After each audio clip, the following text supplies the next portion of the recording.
নমস্কার বন্ধুরা, education culture YouTube চ্যানেলে তোমাদের প্রত্যেককে স্বাগতম। তো তোমরা যারা জিলেট 2025-এর এক্সামিনেশান দিয়েছিলে, তো তোমরা fundamentals of electrical and electronics ইঞ্জিনিয়ারিংয়ের জন্য তোমাদের যথেষ্ট ভালো এক্সামিনেশান হয়েছে। তো সেই তোমাদের এফটিপিলি বা fundamentals of electrical and electronics ইঞ্জিনিয়ারিংয়ের আমি কিন্তু কমপ্লিট সলিউশন নিয়ে এসেছি। অলরেডি আগের দুটো ভিডিওতে আমি তোমাদের 6টা প্রশ্ন সলিউশন দেখিয়েছি। আজকের ভিডিওতে পরবর্তী 4টে প্রশ্নের সলিউশন দেখিয়ে আমরা কিন্তু আজকে এফটিপিলি সলিউশন কমপ্লিট করছি। তো দেখো, আমরা একদম ডাইরেক্ট প্রশ্নতে যাচ্ছি। কি প্রথম প্রশ্ন কি বলছে? A power supply has a full load voltage of 10 volt, it's no load voltage for 0% regulation is. 0% রেগুলেশনের ক্ষেত্রে এটা কি হবে? দেখো, 4টে অপশান দিয়েছে। 10 ভোল্ট, 0 ভোল্ট, সি হচ্ছে লেস দ্যান 10 ভোল্ট, ডি হচ্ছে গ্রেটার দ্যান 10 ভোল্ট। সবার প্রথমে আমাদেরকে জানতে হবে যে ভোল্টেজ রেগুলেশনের ফর্মুলাটা কি। কারণ ভোল্টেজ রেগুলেশনের ফর্মুলা না জানলে এই প্রশ্নটা সলিউশন করা যাবে না। ভোল্টেজ রেগুলেশনের ফর্মুলা হচ্ছে ভিএনএল মাইনাস ভিএফএল বাই ভিএফএল, যেখানে ভিএনএল হচ্ছে নো লোড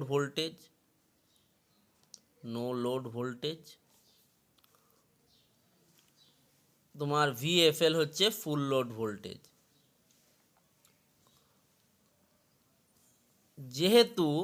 যেহেতু তোমার ভোল্টেজ রেগুলেশন আমার 0% দিয়েছে, সেক্ষেত্রে আমার যে নো লোড ভোল্টেজ রেগুলেশন হবে তোমার, যেটা ভিএফএল আছে, ফুল লোড ভোল্টেজ রেগুলেশন আছে, সেটাই নো লোড ভোল্টেজের ক্ষেত্রে একই ভ্যালু আসবে তার, ঠিক আছে।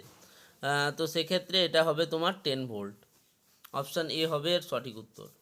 নেক্সট দেখো, একটা সুন্দর তোমাদের গেট সিস্টেম দেওয়া আছে। প্রত্যেকেই দেখে বুঝতে পারছো যে একটা সুন্দর একটা গেট কিন্তু সিস্টেম তোমাদের এখানে দেওয়া আছে।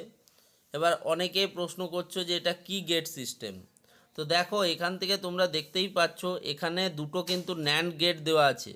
একটা ন্যান্ড গেটে যদি আমরা আউটপুটের কথা বলি, এ ইন্টু বি বার, এটা হচ্ছে প্রথম ন্যান্ড গেটের ক্ষেত্রে, ঠিক আছে।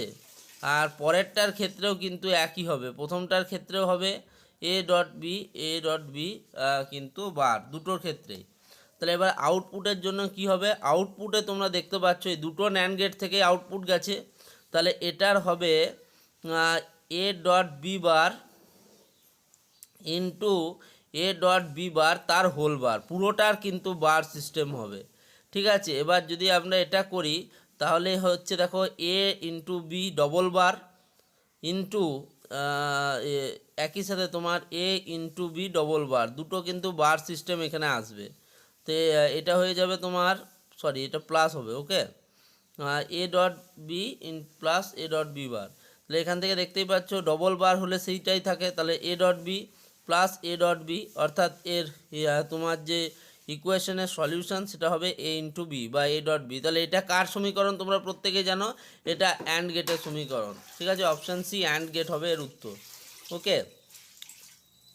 কম্বাইন করছি, তো দেখো সবার প্রথমে এখানে এ আছে মানে তোমার এখানেও এ আছে, ঠিক আছে। এখানে বি আছে মানে এখানেও তোমার বি ঢুকছে, ঠিক আছে। আবার এখান থেকে দেখো এ ঢুকছে, এখান থেকে এ ঢুকছে, আবার দেখো এখান থেকে আমরা একটা কিন্তু বি ঢুকছে, বুঝতেই পারছো। তাহলে এর যে তোমার সলিউশান, এটার থেকে আমরা কি পাচ্ছি?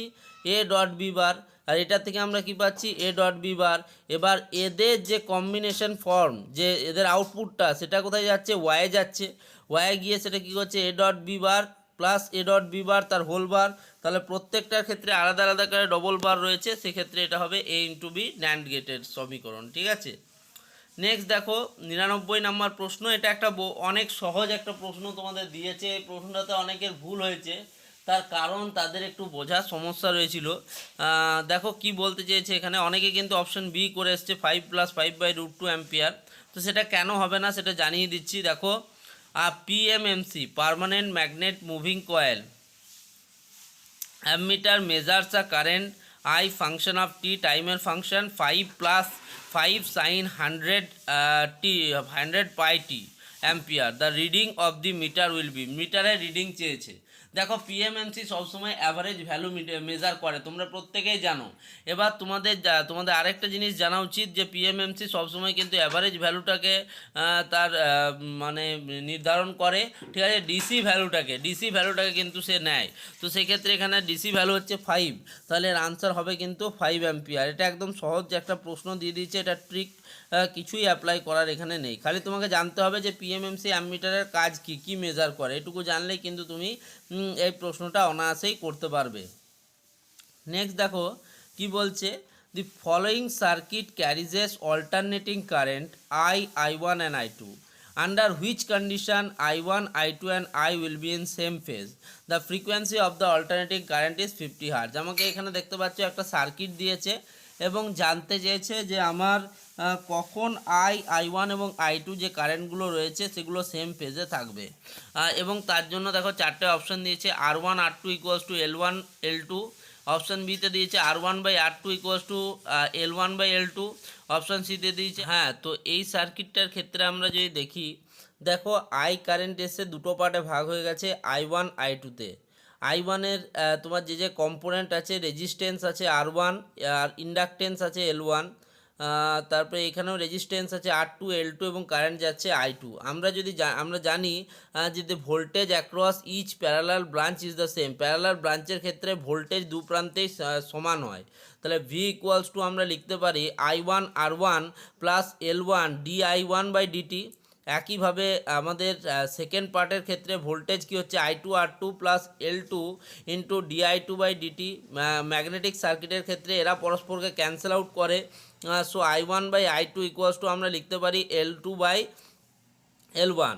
আবার আমরা জানি কারেন্টের সাথে কিন্তু রেজিস্ট্যান্সের একটা সম্পর্ক আছে, কি জানি, V is proportional to I, বা ভি ইকুয়ালস টু IR, বা আই যদি আমরা বলি সেটা কি হয়ে যায় তোমার V/R, অর্থাৎ রেজিস্ট্যান্সের সাথে কারেন্টের হচ্ছে ইনভার্স সম্পর্ক বিরাজমান রয়েছে।